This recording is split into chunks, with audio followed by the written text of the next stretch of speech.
So yun mga kapapa, nandito tayo ngayon sa may Hidalgo Street dito sa may Quiapo, Manila para tikman ang nagba-viral na sotanghon na to. Di ko alam kung bakit viral to, kaya naku-curious ako. English yun ah.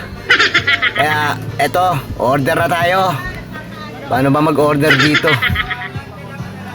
Yun, magpapalista raw. Okay, sige, abangan nyo na lang mga kapapa.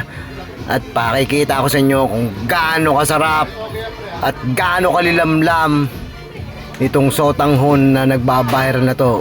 Ate, wait lang, nakapila ko. Okay, sige, mamaya na lang ha. Abangan nyo na lang. Okay? Kaya naman pala famous sotanghon sa Quiapo. Kaya naman pala nagbabiral kasi famous nga ano ba?